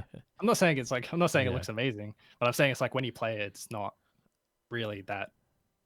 It doesn't really make much difference because all the character models look very good, and all the effects look nice. Animation's very high quality generally, and it's just like nothing else really fails in terms of like visual fidelity, aside from how basic the environments are to me. Yeah. So yeah, because like it's like the Hisui region. It's like set like the 1800s or so. It's like set before. It's set a long time before like the mainline Pokemon anime and games take place, right? Like you're kind of building the first Pokedex. Like you're meeting these Pokemon for the first time. In this world, like Pokemon aren't regular companions. Like they're still pretty wild, and humans are still kind of afraid of them in a way. Like it's like it's a very different. It's like I guess Pokemon Snap was like, imagine you walking through. It was like you like on rails through like a theme park, whereas this is like, what if you like you could run around freely, but you were just seeing Pokemon in their natural habitat. That's what it comes across as. Yeah, kind of like it's because it feels like it's kind of getting at Pokemon Snap. I'm not sure if that's kind of what it aimed for. I think in some ways it might have because you're like seeing Pokemon in you're seeing them in the natural habitats, and they kind of all have their own little behaviors. So they're either like completely unfazed by um Presence. you being around, Yep. your presence. Like it's either that, they're either run away or they're either attack. And they kind of, depending on the Pokemon, they kind of have different awareness, but they generally notice you pretty far away. Like Yeah. you can't get that close without by just running without them like really getting out of your way pretty fast or attacking you right away. Yeah. But it's I don't know. I think like ultimately it's become much more repetitive than I hoped as a game, which makes sense for the kind of game it is, but it's a Pokemon game. But you wanted more yeah, from no, it. but I'm not like, it's just that the basic gameplay core loop is like, sneaking around, throwing Pokeballs, as you like, that whatever makes sense at the moment. But a lot of it is you're kind of doing the exact same action all the time, and the gameplay is like kind of simpler than it was before as well, because it's not like the combat, I mean. So it's not really about combat. So that kind of part of the game feels pretty less like interesting and compelling than it usually is. Though it is kind of interesting how it folds into the gameplay so naturally. And are there new Pokemon in this? I don't think there are any new Pokemon, right? There's a bunch of regional versions regional of versions, Pokemon. Yeah, but there aren't too many. I guess it wouldn't make sense since this is like a prequel. Like these Pokemon, you'd be looking at Pokemon that should have existed and still exist. Like, who knows? Maybe evolution. I guess evolution happens really quickly in this world in Pokemon. So it's not like on the scale of millions of years like we have. Yeah, I think the implication is like certain breeds sort of either went elsewhere or they've changed into what we see of them today. So because Hisui is like based on like Sinnoh, which is the region that Diamond and Pearl are based in. Yeah. So it's technically the same area, just like in the past, a couple hundred years ago or whatever, 100 years ago or whatever it was. So it's but I'm not. I don't think I have too much to talk about actually, even though I've played it a lot. It's very What are you saying? I was gonna say, what did you like that mechanic where they had like kind of those legendary, how you had those kind of like boss Pokemon where you had to use different techniques to capture them? Was that did you find that repetitive, or was that like kind of a good change? Oh, I'm not sure I've got up to that yet. Oh, do you mean like the ones where you have to like throw stuff at them? Yeah, like there's different tactics you have to do to capture them. Yeah, so they're like the boss Pokemon on of each like chapter of the game. Yeah. So they're almost like they get a little bullet helly after a point where it's like you're like dodging through like attacks. I was not expecting that. It actually is like remarkably close to how that kind of, remember that game Fury? Like Furi, Yep, the 2D isometric kind of, no, it's not 2D, sorry, it's 3D, but it was like kind of like top-down action game. Yeah, it reminded me a little of that. Gotcha. You're just doing like a chunk of that, or you're doing like because that game's all boss battles, and it's a little similar to that in that like all the boss battles are like that, and that's the only time you ever play like that. Yep. So they're not bad. They're okay. They're not great or anything. But that sounds really good. That's really reassuring. It's not what the game's about. You don't really do it occasionally. Like the spectacle of it's like fine. And it's like you're usually seeing like a new regional as part of it. Yeah. So it's kind of interesting in that sense. And they only last like a couple minutes or something. So they're not really not huge beyond just seeing a cool new Pokemon. That's usually kind of what it amounts to. Yeah. Oh, sorry. I just realized it was on the wrong screen for like ages. My bad. Whoops. Yeah, no. Sorry, John. Yeah. I know. It looks cool, but yeah, maybe I don't know, maybe if like the next like Nintendo console might have the power to do justice to like what the premise is of this game. That'd be very cool. Yeah, because I'll say as well, is like because I found it really repetitive after a point. Yeah. Which makes sense for the kind of gameplay. Like but it's like what I thought was that it feels like the exact kind of game where playing it like a reviewer does, because typically reviewers burn through it really fast, like any game, because they're trying to get it done as fast as possible so they can get the review as fast as possible out. Like usually don't take a ton of time. They take time with it. And, like this is the exact kind of game that would benefit the most from that like only golden path kind of approach. Yeah. because as the game opens up, you get more mounts that let you access more of each part of the game. So, there'll be a mountain and you eventually get a Pokemon that like climbs up it, and eventually you just get a bird that just flies you everywhere really fast.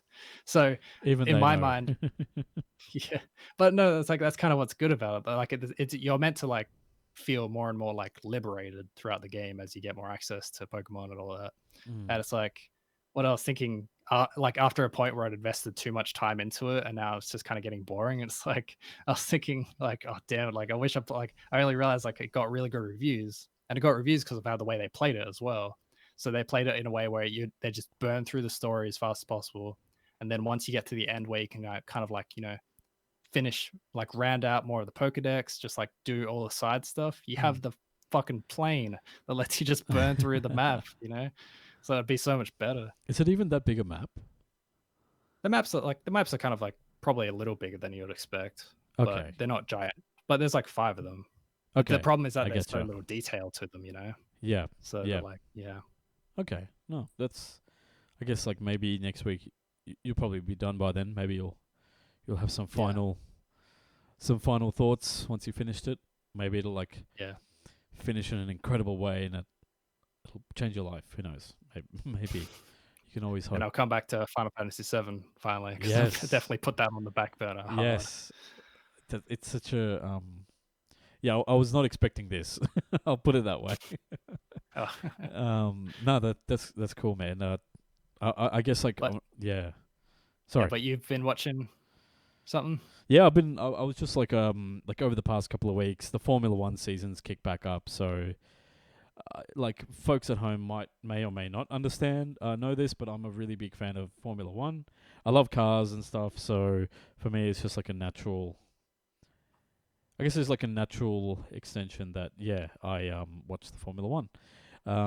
And for me, like it was a lot of fun watching this race. So the first race was last week. That was in Bahrain, so in the Middle East.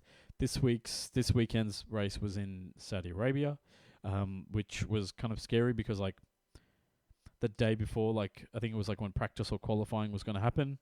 So generally in a race weekend, there's like there's some practice sessions and then qualifying, which determines your place in the grid for the race on Sunday, right?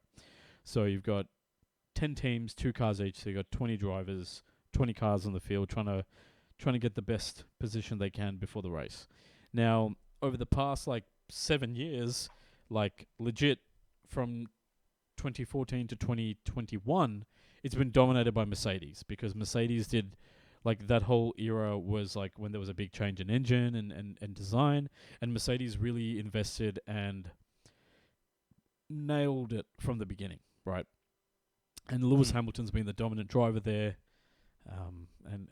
And basically what's happened is I think I heard about this race. Keep going. Yeah, and basically what's happened is this year, the FIA, so the world body that looks after Formula One, that runs Formula One and Formula One management agreed to introduce a whole new set of regulations for the cars. So the cars look completely different. They've got bigger wheels. There's more restrictions on the amount of money you can put into it. Like essentially like a bigger part of this. Whereas like the last era, the last 8 years or so, was a big focus was on the engine, moving away from a traditional engine to a hybrid engine, with a mix of electronics, electric motors, and internal combustion engine. This year is basically, we're going to change all the aerodynamics, the way the wings are shaped. We're going to let you... a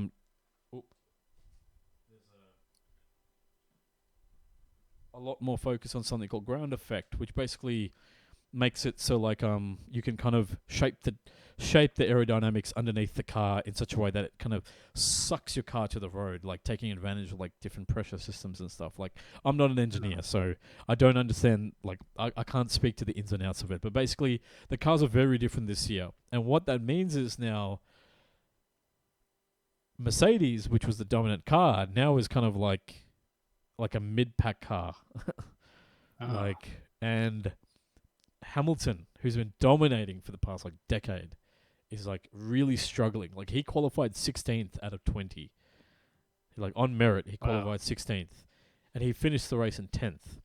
His teammate George Russell, who's just moved over to the team from Williams, which is like a really bottom tier team at this moment. So he's moved up to Mercedes, hoping to get like an awesome car, and then by the time he waits his turn to get into Mercedes, it's like really dog shit. Like he qualified like in the top 10, like I think qualified like 9th or something. He qualified 6th, and then he moved up to like he finished the race I think in 5th. So like they both made places, but it's like it's a very different conversation now. And what's happened is Ferrari and Red Bull are the two cars in the front that are fighting back and forth. Now last week it was Charles Leclerc, the young driver from Monaco, and Carlos Sainz, who's from Spain. So the two Ferrari drivers were 1 and 2 last week, and and Red Bull was 3rd and 4th, which is like pretty surprising, because like Ferrari was kind of like nowhere for the last couple of years, and Ferrari hasn't won a championship since 2007, right? Wait, I was just thinking, like you mentioned Red Bull. Do they also manufacture cars for those kind of events? So that's the thing. So Red Bull is always involved in extreme sports and has been like a quote unquote manufacturer of cars for Formula One for like since like 2007 or something. As like a full on manufacturer. But this year, Red Bull basically has bought Honda's like engine from last year for the last couple of years, and just and is now taking over engineering. And so basically it's running its own engine with its own car. So the energy drinks company everyone knows of is actually like making its own race cars. Wait, so what did they do before this again? So like in F1? Like it's like basically started off as a manufacturer, then bought a team and renamed it Red Bull. So that means you're now in charge of making the car, you know. So they're literally making cars since 2007. Yeah. For F1. For racing. Okay. Yes. Wow, I didn't know that at all. Yeah, so like and obviously, you know, that you can contract other companies to make bits and pieces and stuff like that. But Red Bull, they brought on someone called Adrian Newey, who's got like a lot of history. He's made a lot of championship winning cars. And they brought him on, and then so like they've been making like really. They dominated from 2010 to 2013. So the era before Mercedes was them. Right. So it's like, basically there's always like eras. Like, you know, one team's really dominant for this period and there's a rule change or, you know, funding changes or something, and then another team comes in. So now, this year, so the race was really interesting because it was like, there was a lot of close fighting between Charles Leclerc from Ferrari and Max Verstappen, the lead driver from Red Bull. And this was actually the first time ever that Sergio Perez, who's a Mexican driver who's been like, he's been racing for 10 years plus. It was like, he's raced 215 races, and this was the first time he's qualified on pole position, so in first position. He is the driver with the longest dry period before getting both a win, which happened a couple of years ago, as well as getting a pole position. So he's been in it in the long haul, and he's partnered with Max Verstappen at Red Bull. So he was on top, which was surprised everyone. But in the actual race itself, it was Charles Leclerc and Verstappen just kind of racing like really close. Like one driver would like kind of go really aggressive into one corner, and then the other driver was to pull back, but then the other driver comes back in the next corner and like, you know, gets a straight line advantage and just kind of like powers through. So it was like a lot of fighting, and like towards the end, I think it was like probably like maybe 20, like not even 20 meters, probably even less than like 10 meters, maybe only like a very short distance for a Formula One car for the end. It was like almost a photo finish. Like it's really exciting racing that we haven't seen in a while. Like last year, because we had Mercedes dominate for so long, it was basically like Mercedes and then everyone else. Yeah. It was a pretty big gulf. And then last year we had like Red Bull and Mercedes being very close, and Max Verstappen won because essentially there was so Max Verstappen and Lewis Hamilton were fighting throughout the year, but there was controversy in the final race where the race director interpreted the rules in a certain way that allowed Max Verstappen to take the win. Now, yeah, I think that's what I heard about. Exactly. Yeah. So that was very controversial. Now, I'm not going to say that Max Verstappen was given the championship, because to be in a position where it's down to the last race, it means that you've been competitive all season, right? It's discounting that. But Max Verstappen was given the win, but I'm not saying that he was given the championship because he fought hard during the whole championship. You know, like hey, we've got 3 viewers at the moment. Hey, hello chat. Please, if I'm angering you with my explanations, just let us know. No hard feelings. So it was actually fun, like watching the race and seeing a lot of that close fighting, not just there, but even in the middle of the pack. Like there was just like kind of battles happening throughout the course, which is like always great to see. Like especially in sports. Like I mean, it's with anything. It's like people love to see domination, but they don't want to see it day in day out. It becomes boring. They want some challenge. Yeah. Everyone loves the underdog. Everyone wants to come back and things like that. So you just kind of like need to have like a fresh rotation of those stories. And it seems like this year's like fight is going to be much closer than in at least over the past like decade, which is good. Good for everyone. Like everyone's happy. Yeah. Yeah, so that's been yeah. I won't go into it mainly because I don't have enough for it anyway. But it reminded me how there was a story a month or two ago about like it really is like a complete tangent. It was like in sumo in Japan. Yep. Like the top, I think it's a yokozuna, but I think there's another word. There might be another word for it. But like the top like dominant sumo wrestler for like a decade or something, like retired after like a really dominant run where he was like never really defeated. Yeah. Though there was a rival or something that was like right at the end. But like anyway, when I heard about that, I started looking into sumo, and I really, really want to watch it now after I learnt about it. But it's only like a Foxtel only show as well, like gotcha. sport. Yeah. So I don't know. You might have talked about like battles and like like a new era. It's like that reminded me. I really wanted to watch sumo. I forgot, but it's anyway. Yeah, total tangent. Nothing there. No, that's interesting, man. Like it's you're right. Like and that's when people question like, oh, was this person really that great, or did they just not get challenged? It's I've been hearing a lot about that, like with tennis as well lately. Yeah. I mean, because I think Ash Barty retiring. Yeah, but there was Rafael Nadal. Like he kind of took a Grand Slam recently. Yeah, he took the Oz Open because people saying, oh, Djokovic wasn't there, that's why. Yeah, but I was like, he's one of the the trio of like Djokovic, Nadal, and Federer. Yeah, I think is Federer retired now, or is he still there? I don't remember. I think he's still up there, but I don't think he's won a Grand Slam in like at least a few of them. Okay, I think that's but he's still up there. Because I was reading about how they're still active, and that's strange for tennis performers. Especially in being in their late 30s. I mean, Djokovic isn't that young. I think he's like early 30s, but I mean, you could certainly. I mean, judging by his attitudes towards COVID, you could say he's very old-fashioned. And women, yeah. And women. I don't know about that part, but yeah. Okay. I'm sure there's history there. Yep. Yeah. Yeah. It's. Yeah, like new eras for sport, apparently. Yeah. Hey man, get Djokovic out of there. Let's get some new blood in there. But yeah, no, that's the thing. I'm really, really psyched to see Formula One get really exciting and competitive again. I'm hoping to get into I think this year I really want to get into V8 supercars, and actually follow that up. I subscribe to KO Sports, which is kind of like the offshoot of Foxtel for sports streaming, and I think and what KO Sports does is it does kind of mini highlights of races and stuff. So I might catch up on the first few races that way, and then start watching them, because you get involved when you start watching. For anyone who wants to get into a racing series, I'd recommend watching, if you don't watch the practice, watch qualifying, right? Because when you watch the qualifying, you kind of learn where the cars sit, and usually the commentators are pretty good about filling you in about the history, where the teams were, why is this performance significant, what's happened here, what's happened before, and you kind of get an idea of the storyline, so that when you go into the race, you're much more kind of involved.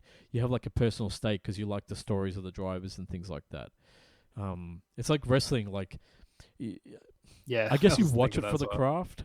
You watch it for the craft as well, but I guess the main draw maybe is the history or like the personalities or like the storylines. You know, it's Yeah, it's like yeah. the history of it is a It's the human element. when it. Yeah, exactly. It's Yeah. like Yeah. when it informs a match in a way that's like, doesn't like take over. Like, Mm. when the performances are good and also the story like around it is good 100%. and like it comes together is like it doesn't always happen as well as you want it to. But especially I think in as far as I could tell in this era of pro wrestling especially, it's been like very high quality since Yeah. like 2015, since New Yeah. Japan got really hot, and then when AEW started in like 2019 or something. Yeah. It's like the quality of like both things have been like really rising. Yeah. So it's like it's kind of exciting. I think I'd recommend like folks at home who want to get into Formula One and some of the history. Like you could watch like on Netflix, they've got an excellent series called Drive to Survive, and I guess like the first couple of seasons are like really great ways to get introduced to Formula One. I think in the last couple of seasons, like I think what happened was like they just started contriving rivalries and storylines, like even Okay. using footage from different races to fit the narrative that they're trying to get out and stuff like that. And like there's all these memes on Formula One Reddit and everything about like how like things are out of context and things like that. But like the first couple of seasons of Drive to Survive, I think really really kind of hit home the emotion and the stakes of Formula One. So like John or anyone at home who might be interested in Formula One, maybe just like watch the first season, see what you think, and then the Australian Grand Prix is happening in a week and a half, so the weekend of the 8th to the 10th of April, and it's going to be at a reasonable time, not like 10 or 11 o'clock or 2 a.m. I think this past race was like 4 a.m.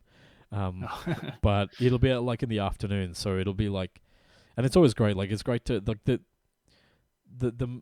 Australian Grand Prix is always a fun time. Like it's just like usually means good weather, a lot of people coming to the country and celebrating us, and like Formula One being on free-to-air TV, which doesn't happen very often. Yeah, right. But anyway, I think that's gonna do it. I think I'll save my Destiny 2 Witch Queen campaign impressions till next week. I'll hopefully be finished the campaign by then. I think I'm really close to the end. But yeah, I'm like enjoying it again now that I've like found some weapons that I'm really kind of like doing well with, and yeah, it's some huge like story ramifications have just happened. So I'll see I'll see if Bungie can stick the landing going forward.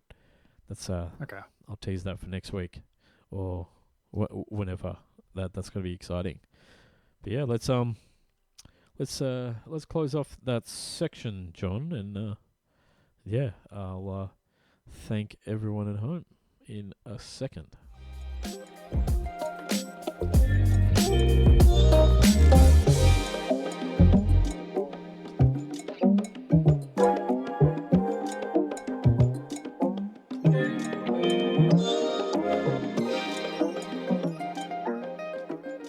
So, as always, feel free to send in your questions to podcast@doublejump.co, and feel free to also ask them live in chat when we're recording.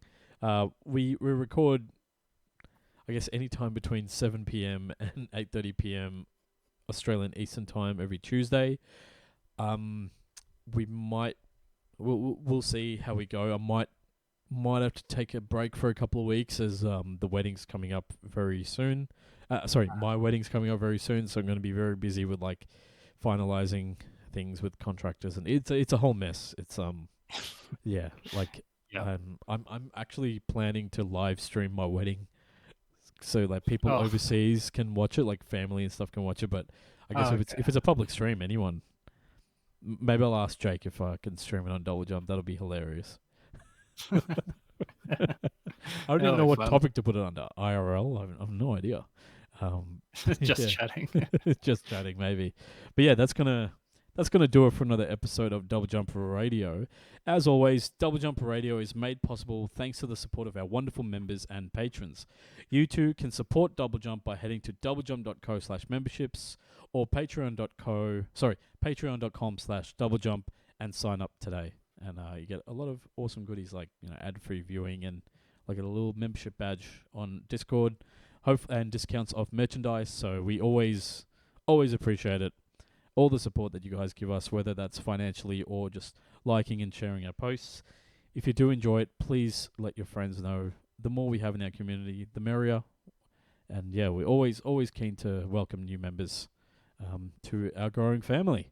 John, thank you so much again for joining me for this. I guess man, it's crazy. Like I think this iteration of Double Jump is like 8. I think we've probably done like 20 episodes of like something like that already. Pretty sure. Yeah, I think you're right. Maybe more than that. Didn't we start around 30ish or something? Maybe. I think so. I don't Yeah. remember. So if we're at 50 something, yeah. Yeah. So Yeah. it's a lot of fun, and I hope you've been enjoying yourself and everyone at home as well. It's been good.